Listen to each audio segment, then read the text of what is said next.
Bienvenidos a Misterios y Relatos de Terror, tu refugio para lo desconocido, lo inexplicable y lo aterrador. Si eres amante de las historias que erizan la piel y te hacen mirar sobre tu hombro en la oscuridad, has llegado al lugar correcto. Hoy te sumergiré en un mundo donde los miedos más profundos cobran vida y las sombras susurran secretos escalofriantes. Apaga las luces, ponte cómodo y prepárate para entrar en una dimensión donde lo sobrenatural es solo el comienzo.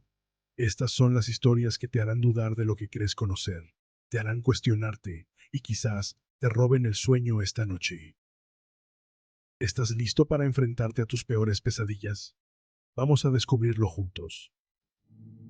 Historia 1. Hola, soy un ex soldado que vivió una experiencia que hasta el día de hoy me llena de misterio y temor. Esto sucedió en 1990, en un pequeño pueblo de Antioquia llamado Yolombó. Nuestro batallón fue enviado allí durante un periodo de elecciones presidenciales, con el objetivo de mantener el control y la presencia militar en la zona. Recuerdo que, al llegar, el único lugar estratégico que encontramos para montar nuestro campamento fue detrás del cementerio del pueblo. Pasamos 3 días allí, esperando el fin de semana para las elecciones. En una de esas noches, mientras descansábamos, escuchamos de repente el sonido de las campanas del cementerio. Sonaron con una fuerza que nos sacudió a todos. Nos levantamos de un salto, confundidos y asustados.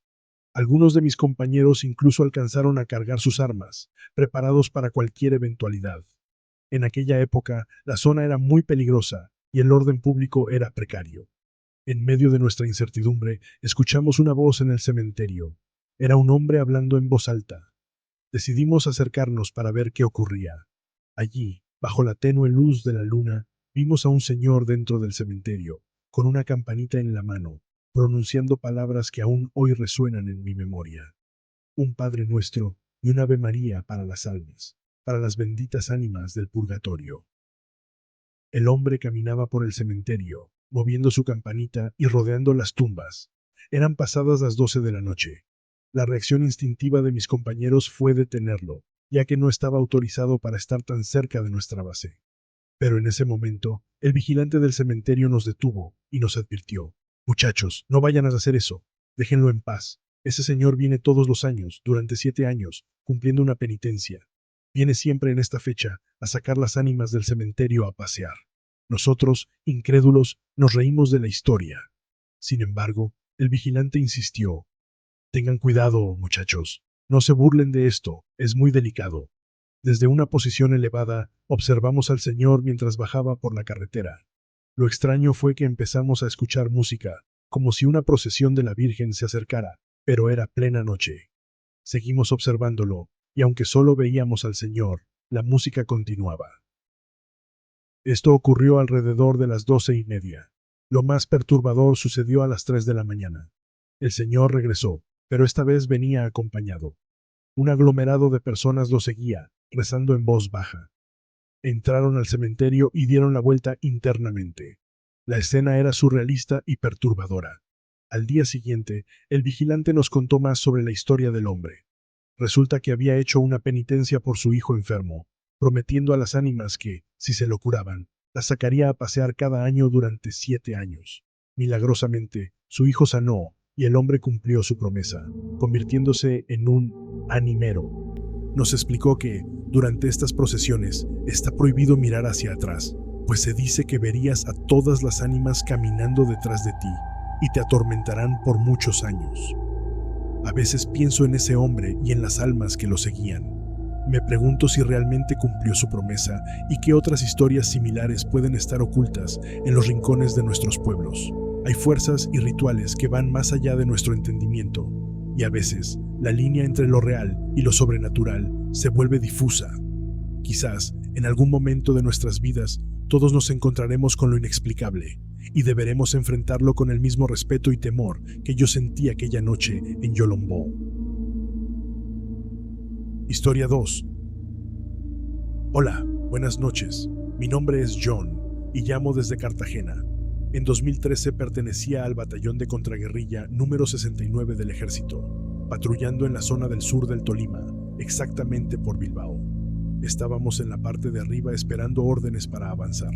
Las coordenadas llegaron como a las 12 de la noche, así que recogimos todo y arrancamos. Después de aproximadamente 45 minutos de recorrido, encontramos una quebrada. Uno de nuestros compañeros se ofreció para meterse en el agua entre las piedras y ayudarnos a cruzar. Luego de cruzar, continuamos caminando por unos 40 minutos más hasta llegar a nuestro destino. Tuvimos que hacer un reporte y recuerdo que había un tronco donde me senté, con un compañero a mi derecha y otro a mi izquierda. Uno de ellos me comentó que se le había perdido una pañoleta y, aunque estaba cansado, acepté acompañarle a buscarla. Cargué mi fusil y nos devolvimos sin el equipo, caminando aproximadamente 35 minutos hasta que llegamos a la quebrada. Encontramos allí la pañoleta, pero de repente vi una silueta que se acercaba. Le dije a mi compañero en susurro: «Ahí se viene acercando algo».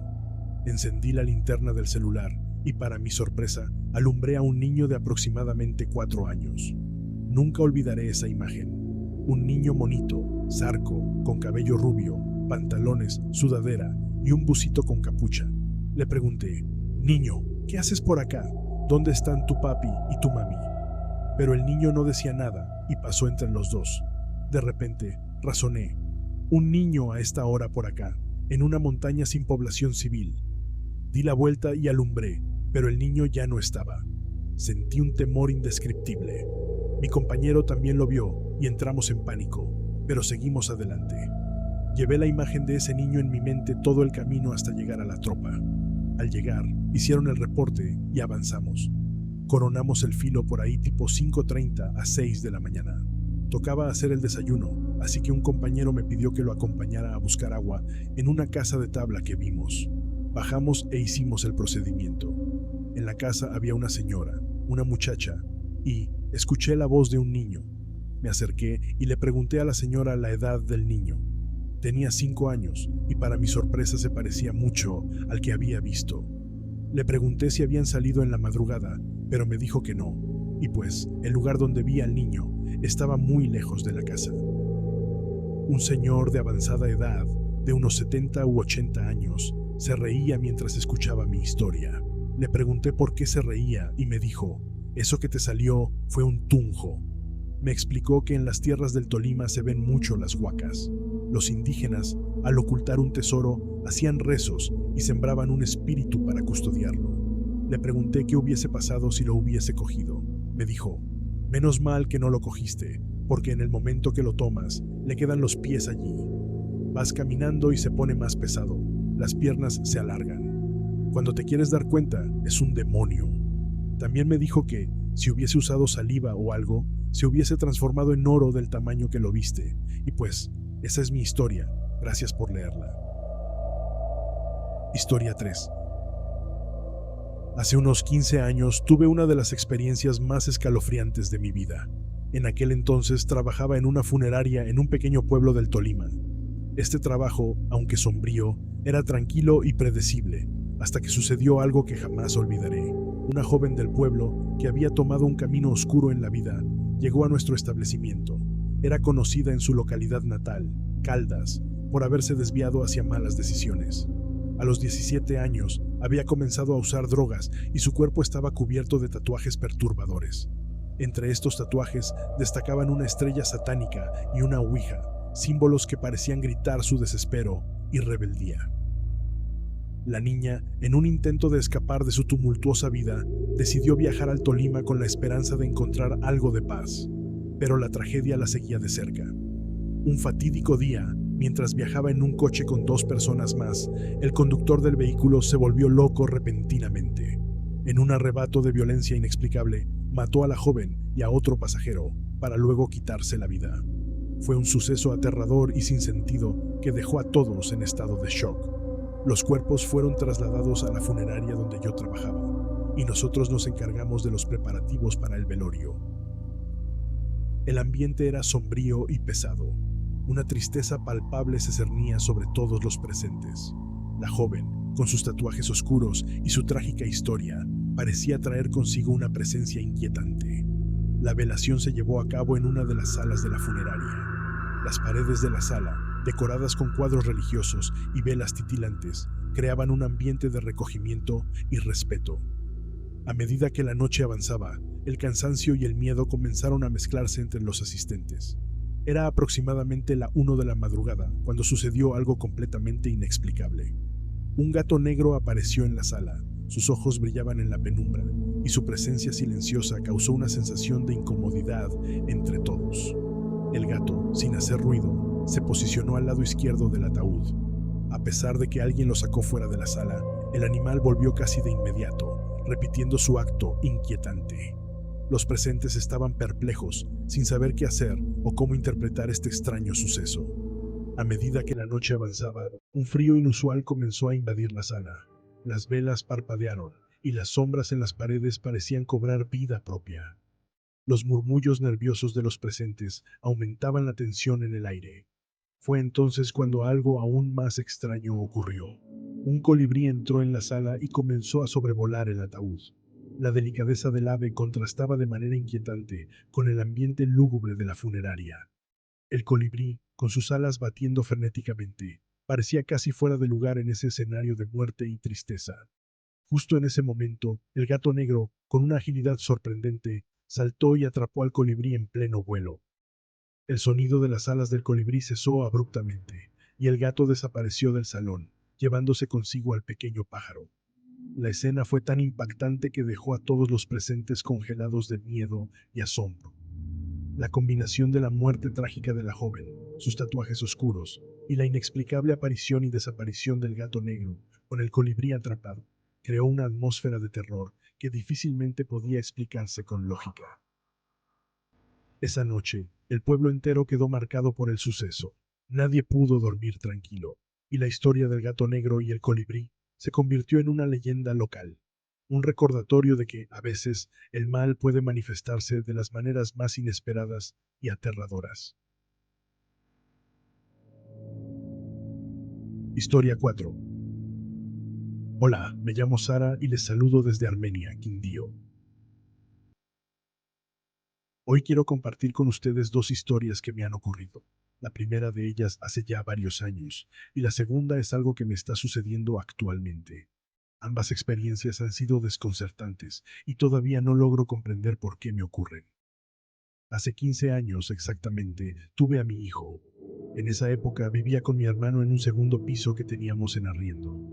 Una noche estábamos conversando de cosas sin importancia, simplemente pasando el rato antes de irnos a dormir, cuando de repente escuchamos un ruido en el primer piso. Era como un bullicio, como si varias personas estuvieran charlando.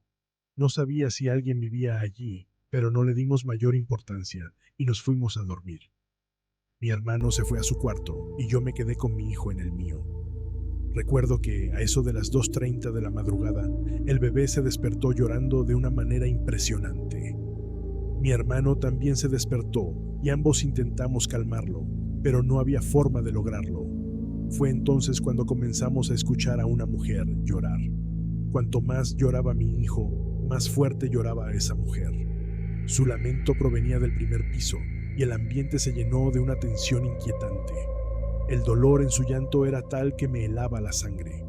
Mi hermano decidió bajar por las escaleras para ver si podía observar a alguien a través de una ventana que daba al primer piso. En el momento en que él se fue, la mujer dejó de llorar y, sorprendentemente, mi hijo también. Mi hermano regresó y me dijo que no había nadie allí. Le organicé la cama al niño y nos volvimos a dormir. Sin embargo, las siguientes 2 noches ocurrieron los mismos eventos, cada vez más angustiantes.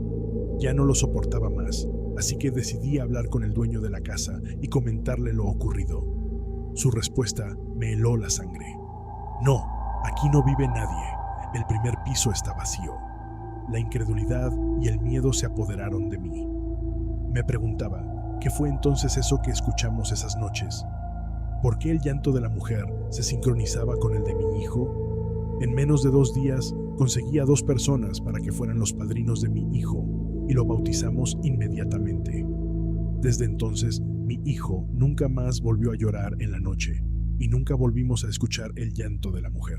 Esa es mi primera historia, una que aún no tiene explicación. Mi segunda historia está relacionada con mi abuelita, quien falleció hace 2 años.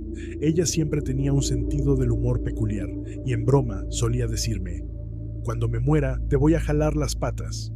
Nos reíamos juntas y no le dábamos mayor importancia. Ella era de buen ambiente y humor, y nunca tomé a mal sus palabras.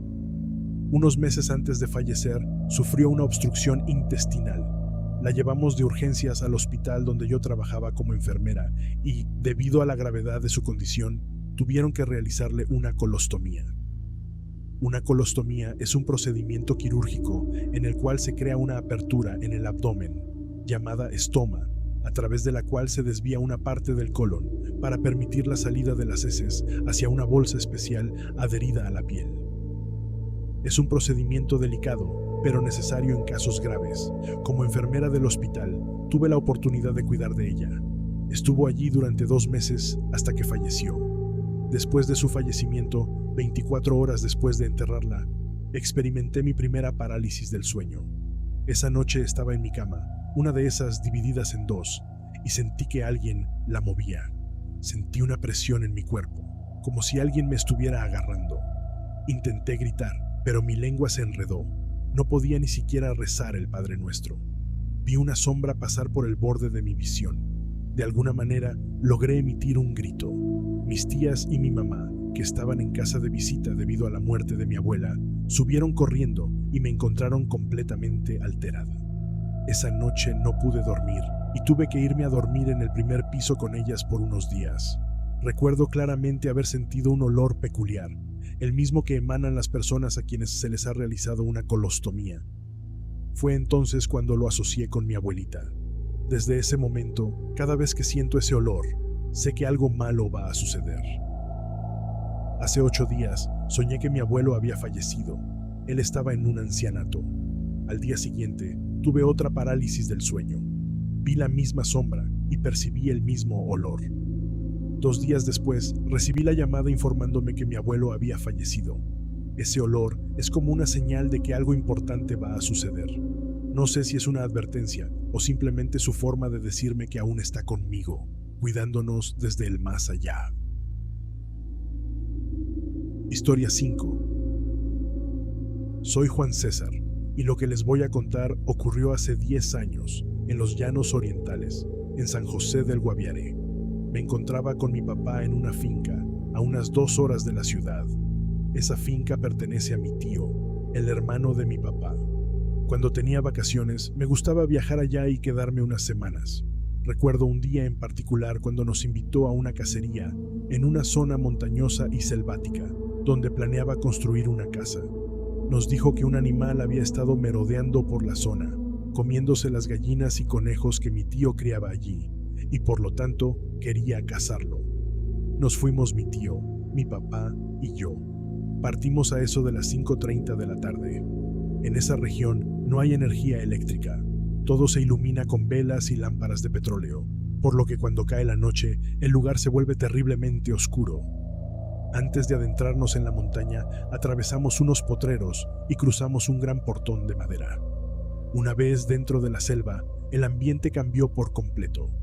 En pocos minutos, la oscuridad se apoderó del lugar. La noche cayó rápidamente y solo alcanzaba a ver lo que la tenue luz de la lámpara de mi tío iluminaba. Los sonidos de los animales nos rodeaban, creando una atmósfera inquietante. Después de casi 40 minutos de caminata, llegamos al lugar donde supuestamente íbamos a esperar al animal. Mi tío nos explicó que nos dividiríamos. Él se subiría a un árbol más adelante y nosotros debíamos subirnos a otro para estar más seguros, especialmente por las serpientes que allí podrían existir. Aunque estaba emocionado, la oscuridad me ponía nervioso. Subí al árbol con mi papá y desde allí esperábamos en silencio. Después de unos 20 minutos, escuchamos pasos en el suelo. Creo que llegó el animal, le susurré a mi papá. ¡Cállate!, me respondió. De repente, sentimos un golpe fuerte en el árbol, como si algo enorme se hubiera estrellado contra él. ¿Qué fue eso?, le pregunté a mi papá, pero él solo me dijo que guardara silencio, que no sabía qué era. Entonces, el árbol empezó a moverse violentamente, como si alguien lo estuviera sacudiendo con fuerza descomunal. «Salgamos rápido, eso no es un animal», dijo mi papá. Saltamos del árbol y empezamos a correr sin mirar atrás. Cuando llegamos al portón de madera, encontramos a mi tío, completamente alterado. Nos miró con una expresión de terror y nos dijo que había visto una sombra inmensa que lo había perseguido. Llegamos a la casa y tratamos de buscarle alguna explicación a lo ocurrido, pero no sabíamos qué era eso.